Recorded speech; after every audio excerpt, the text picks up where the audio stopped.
Indian Secular Front West Bengal state কমিটির পক্ষ থেকে বিশেষ বার্তা।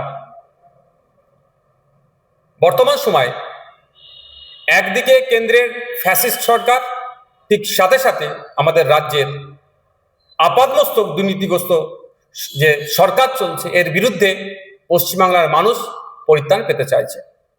রাজ্যের বিভিন্ন প্রান্ত থেকে প্রতিনিয়ত ইন্ডিয়ান সেকুলার ফ্রন্টের রাজ্য অফিস থেকে শুরু করে বিভিন্ন নেতৃত্বের সাথে যোগাযোগ করছে যে দলের অংশগ্রহণ করার জন্য, দলের সাথে যুক্ত হওয়ার জন্য, এবং সে কথা মাথায় রেখে এবং আমাদের দলের পুনর্গঠনের কথা চিন্তা ভাবনা করে আমরা আর আপকামিং অ্যাসেম্বলি ইলেকশনের কথা মাথায় রেখে, অর্থাৎ 2026-এর বিধানসভা নির্বাচনের কথা মাথায় রেখে যে কিভাবে তৃণমূল কংগ্রেস এবং বিজেপিকে পরাস্ত করা যায়। কারণ ইন্ডিয়ান সেকুলার ফ্রন্ট মনে করে রাজনৈতিক প্রথম প্রতিপক্ষ হচ্ছে বিজেপি, তার সাথে সাথে তৃণমূল কংগ্রেসও আমাদের সাথে রাজনৈতিক প্রতিপক্ষ। সুতরাং এই দুই অপশক্তিকে গণতান্ত্রিক প্রক্রিয়াতে বিসর্জন দিতে হবে। তাই বিসর্জন দিতে গেলে রাজনৈতিক ক্ষমতা অর্জন করতে হবে। তো রাজনৈতিক ক্ষমতা অর্জন করার মূল উৎস হচ্ছে বুথ। সেই বুথকে শক্তিশালী করার জন্য, বুথ কমিটি তৈরি করার জন্য, সেই বুথের মানুষকে ঐক্যবদ্ধ করার জন্য আমরা পার্টির পুনর্গঠন প্রক্রিয়া শুরু করতে চলেছি। সেই লক্ষ্যে ইন্ডিয়ান সেকুলার ফ্রন্টের স্টেট কমিটি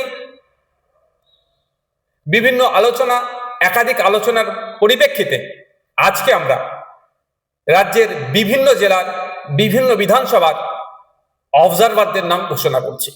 এই অবজারভারদের মাধ্যমে আমরা বুথের স্তর থেকে শুরু করে বিধানসভা স্তর পর্যন্ত পার্টির পুনর্গঠনের কাজ আমরা করব। যে পুনর্গঠনের মাধ্যমে 2026-এ বিধানসভা নির্বাচনে আমরা গণতন্ত্রকে রক্ষার লড়াই, বিজেপি এবং তৃণমূলকে হারানোর লক্ষ্যে আমরা ঝাঁপিয়ে পড়ব।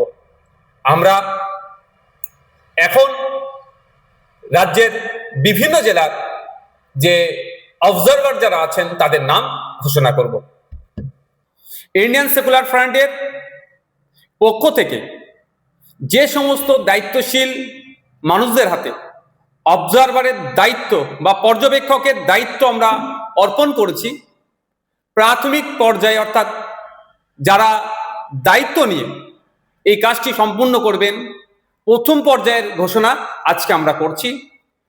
খুবই তাড়াতাড়ি আমরা দ্বিতীয় পর্যায়ের বিধানসভার নাম, বিধানসভার নাম্বার এবং সাথে সাথে কারা পর্যবেক্ষকের দায়িত্ব পালন করছেন সেটা আমরা ঘোষণা করব। আমরা প্রথম পর্যায়ের আজকে ঘোষণা করছি। কুচবিহার জেলার কুচবিহার দক্ষিণ বিধানসভার পর্যবেক্ষক হিসাবে আমরা মোহাম্মদ শাহিনুর হক ও বাপি আলমকে দায়িত্ব দিয়েছি। আলিপুরদুয়ার জেলার কালচিনি বিধানসভাতে আমরা রাকেশ তামাং, ফারিজুল ইসলাম দায়িত্ব দিয়েছি। জলপাইগুড়ি জেলাতে নাগরাকাটা বিধানসভার রাজচিক বড়াইককে আমরা দায়িত্ব তুলে দিচ্ছি। উত্তর দিনাজপুর জেলার করণদিঘি বিধানসভার অধ্যাপক বাপি সরেন ও আবু বক্কর সিদ্দিককে এই দায়িত্ব আমরা অর্পণ করছি। ইটাহার বিধানসভায় আনোয়ার হোসেন সাহেব এই দায়িত্ব পাচ্ছেন। মালদা জেলাতে চাঁচল বিধানসভায় মোহাম্মদ কামরুল হোসেন মুকুল, যার ডাক নাম, তার হাতে আমরা দায়িত্ব তুলে দিচ্ছি। মোথাবাড়ি বিধানসভার মোহাম্মদ আলী কালিমুল্লাহ সাহেব, সুজাপুর বিধানসভায় মোহাম্মদ কালিমুল্লাহ হক সাহেব। মুর্শিদাবাদ জেলায় যে সমস্ত বিধানসভার আমরা অবজারভার দিচ্ছি, ফারাক্কা বিধানসভায় আজমিরুল শেখ, সাগরদী বিধানসভায় সাইফুদ্দিন মন্ডল ও আব্দুর রাকিব, ভগবানগোলা বিধানসভায় হাবিব শেখ, রানীনগর বিধানসভায় আইনজীবী অলিউল ইসলাম সাহেব, মুর্শিদাবাদ বিধানসভায় রিন্টু শেখ, আজাদ শেখ, রেজিনগর বিধানসভায় গোলাম মোস্তফা, হরিয়ারপাড়া বিধানসভায় সনৎ কুমার শর্মা, রাশেদুল মন্ডল, দমকল বিধানসভায় সিদ্দিক শেখ, জলঙ্গি বিধানসভায় কারিউল ইসলাম, গোলাম রহমান বিশ্বাস, এরপরে আমরা নদিয়া জেলায় আসছি। নদিয়া জেলার যে সমস্ত বিধানসভায় আমরা প্রথম পর্যায়ের অবজারভার নিয়োগ করছি তাদের নামগুলি হলো: করিমপুর বিধানসভায় অমিত চক্রবর্তী, যাকে পাপ্পু নামে পরিচিত যিনি; পলাশিপাড়া বিধানসভায় মহিবুল মণ্ডল; চাপড়া বিধানসভায় ফরজ আলী মোল্লা, রমজান আলী মণ্ডল; হরিণঘাটা বিধানসভায় শফিকুল মণ্ডল। এরপরে আমরা আসছি উত্তর 24 পরগনা জেলার বাগদা বিধানসভায় বাকিবিল্লা মণ্ডল; বনগাঁ উত্তর বিধানসভায় রানা মুখার্জি; বাদুরিয়া বিধানসভায় মোহাম্মদ কুতুবুদ্দিন ফাতেহি; হাবড়া বিধানসভায় সাবির আলী মণ্ডল; অশোকনগর বিধানসভায় তাপস ব্যানার্জি; আমডাঙ্গা বিধানসভায় বিশ্বজিৎ মাইতি; মধ্যমগ্রাম বিধানসভায় আইনজীবী মোহাম্মদ জামির হোসেন; দেগঙ্গা বিধানসভায় শামসুর আলী মল্লিক; হাড়োয়া বিধানসভায় আইনজীবী পিয়ারুল ইসলাম সাহেব; সন্দেশখালী বিধানসভায় আইনজীবী পৃথিরাজ বিশ্বাস ও মফিজুল মোল্লা সাহেব; বসিরহাট উত্তর বিধানসভায় মোহাম্মদ মুসা কালিমুল্লাহ। দক্ষিণ 24 পরগনা জেলায় প্রথম পর্যায়ে যে সমস্ত বিধানসভার অবজারভার পশ্চিমবঙ্গ রাজ্য কমিটি এবং কেন্দ্রীয় কমিটি নিযুক্ত করেছেন তার নামগুলো আমি ঘোষণা করছি। গোসাবা বিধানসভার ক্ষেত্রে প্রশান্ত নায়েক; কুলতলি বিধানসভার ক্ষেত্রে শহীদুল ইসলাম মোল্লা; পাথর প্রতিমা আব্দুল গফফার মোল্লা; কুলপি আব্দুল মালেক মোল্লা; রায়দিঘি আব্দুল মালেক মোল্লা; মন্দির বাজার আমি মোহাম্মদ নওসাদ সিদ্দিকী; জয়নগর অনির্বাণ তলাপাত্র; বারাইপুর পূর্ব জয়দীপ গায়েন;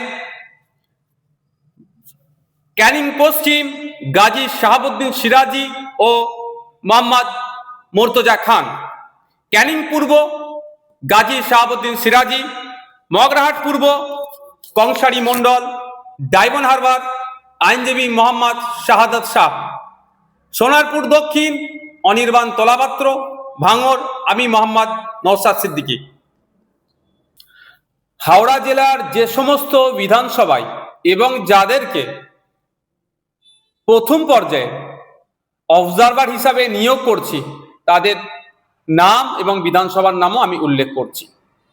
হাওড়া মধ্য বিধানসভায় নাসির খান; হাওড়া দক্ষিণ আইনজীবী শাহজাদা পারভেজ ও শেখ আব্দুল রাকিব; সাঁকরাইল শেখ নাজিম; পাঁচলা মুজিবুর রহমান; উলুবেড়িয়া পূর্ব নাসিরউদ্দিন মণ্ডল; উলুবেড়িয়া উত্তর শেখ মোহাম্মদ ইকবাল; উলুবেড়িয়া দক্ষিণ আফতাব উদ্দিন মোল্লা; শ্যামপুর শেখ কামাল উদ্দিন; বাগনান তুষারেফ মল্লিক ডাকনাম মুজিবর; আমতা আমাদের নাসিরউদ্দিন মীর; জগৎবল্লভপুর নাসিরউদ্দিন মীর; ডোমজুর আইনজীবী শেখ সাবির আহমেদ।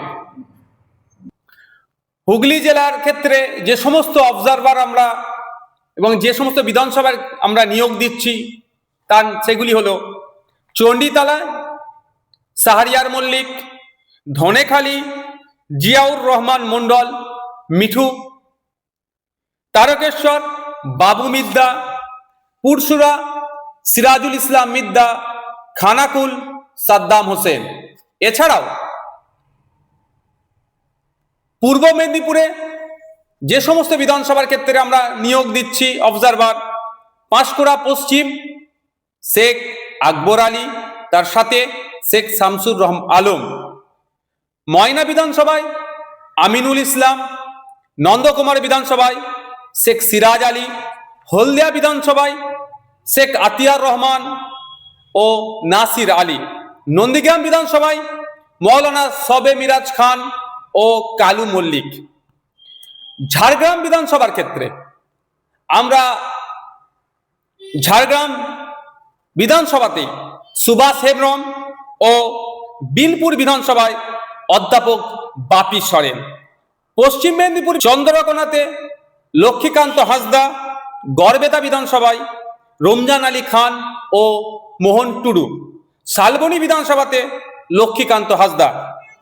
পুরুলিয়া জেলার যে সমস্ত বিধানসভাতে আমরা অবজারভার নিয়োগ করছি, পুরুলিয়া বিধানসভা মোহাম্মদ ওয়ারিস আনসারি, কাশীপুর বিধানসভা আনন্দ পরামানিক, পাড়া বিধানসভা গৌরীশ রায়। বাঁকুড়া জেলার আমরা এই প্রথম পর্যায়ে দুটি বিধানসভায় অবজারভার নিয়োগ করছি। প্রথমটি হলো তালডাংরা বিধানসভা, অবজারভার হিসাবে মোহাম্মদ জুলকার খান। দ্বিতীয়টি হলো বিষ্ণুপুর বিধানসভা, মেহেরুল আলম। পূর্ব বর্ধমানে এই মুহূর্তে আমরা একটি বিধানসভার অবজারভার নিয়োগ করছি। দ্বিতীয় পর্যায়ে আমরা আরো বেশ কয়েকটি বিধানসভায় আমরা আশা করছি অবজারভার নিয়োগ করব দ্রুত। পূর্বস্থলী উত্তর মৌলানা জাকির গায়েন সাহেব।